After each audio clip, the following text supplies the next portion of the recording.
அன்பான சகோதர சகோதரிகளே, தேவ பிள்ளைகளே, கிறிஸ்துவின் மனவாட்டியிலே உங்கள் அனைவருக்கும் நம்ம ஆண்டவராக இயேசு கிறிஸ்துவுடைய கிருபையும் சமாதானமும் நம்மில் என்றும் உண்டாயிருப்பதாக. இந்த நாளில் பரிசுத்தர் வெளிப்படுத்துகிற சத்தியத்திற்காக நன்றி செலுத்துவோம். இந்த நாளில் இன்பம், இந்த காரியத்தை குறித்து நீதிமொழிகள் 5ஆம் அதிகாரத்தில் 15ஆம் வசனம். இந்த அதிகாரம் முழுவதுமாக எதை குறித்துன்னா இல்லற வாழ்க்கையை குறித்து வெளிப்படுத்தியிருக்குது. இங்கே பார்த்தீங்கன்னா, உனக்காக ஒரு துணையாக ஒரு மனைவியை நான் ஏற்படுத்தியிருக்கிறேன், அவளோட சந்தோஷமாக, அதாவது அவளை விட்டு வேறு ஒருவையை நாடாமல் சந்தோஷமான ஒரு இல்லமான ஒரு வாழ்க்கையை குறித்து தான் இந்த நீதிமொழிகள் 5ஆம் அதிகாரத்தில் கொடுத்திருக்கிற அதிகாரம் முழுவதும் இதுதான்.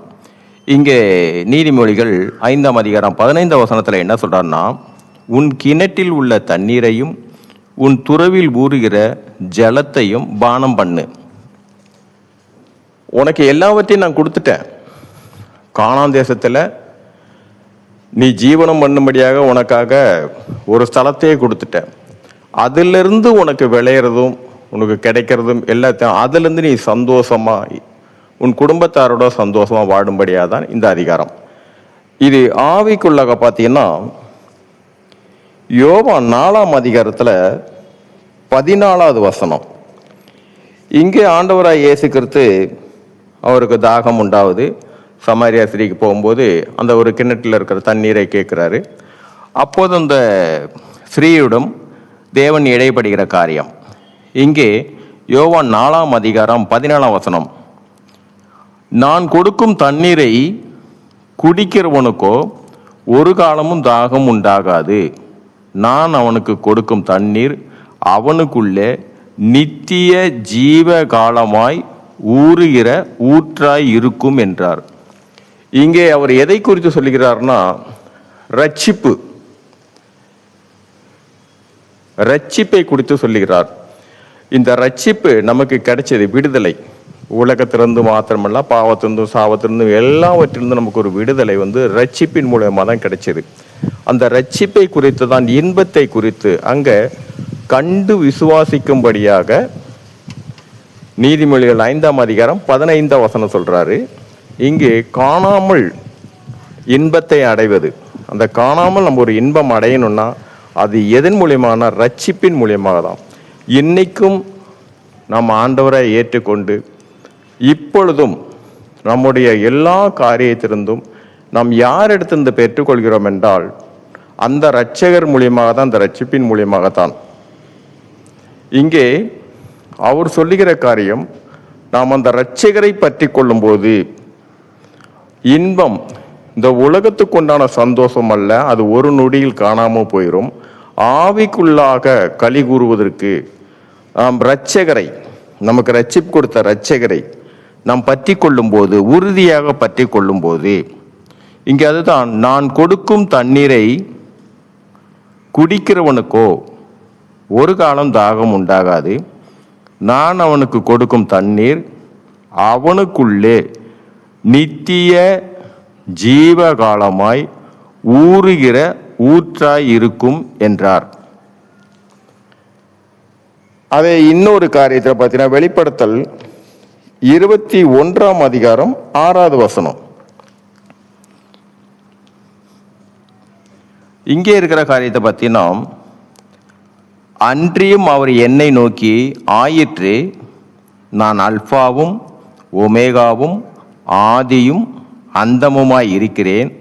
தாகமாய் இருக்கிறவனுக்கு நான் ஜீவ தண்ணீர் ஊற்றில் இலவசமாய் கொடுப்பேன். இந்த ரட்சிப்பின் மூலமாக அடைய வேண்டிய காரியம் ஜீவ தண்ணீர், இறுதி கால வரைக்கும் ரட்சிப்பின் தாகம். நமக்கு ஒரு பெரிய பொக்கிஷமே ரட்சிப்பு தான்.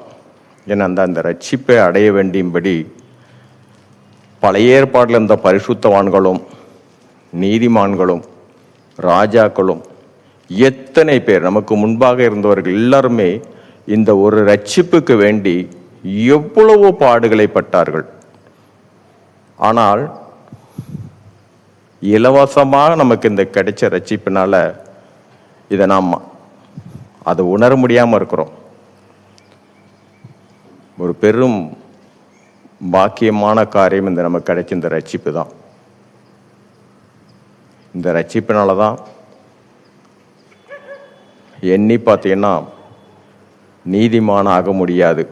முன்பு நமக்கு முன்னோர்கள் வாழ்ந்த இடத்துல நீதிமான வர்க்கத்துக்கு ஏசையால் என்னென்ன தகுதிகள் வேணும் என்பதை ஏசைய அதிகாரத்தில் இருக்குது.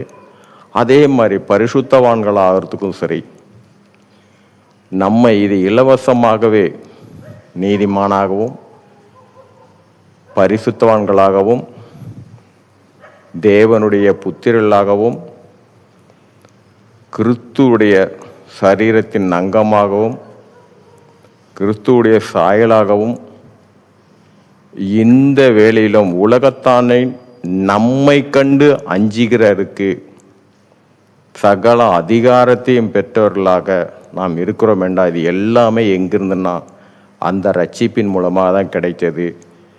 அங்கே நீதிமொழிகளில் சொல்கிற காரியம் இல்லற வாழ்க்கையை குறித்து கண்டு விசுவாசிப்பது.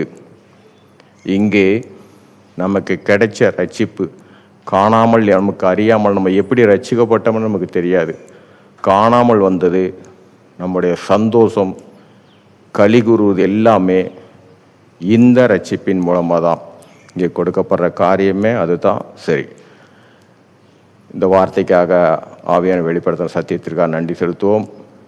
இந்த காரியத்தின் மூலம் எல்லாவற்றிலும் மூவரிலும் ஒருவராக இருக்கிற தேவனே, ஒருவருடைய நாமத்துக்கு மகிமை உண்டாவதாக. ஆமென்.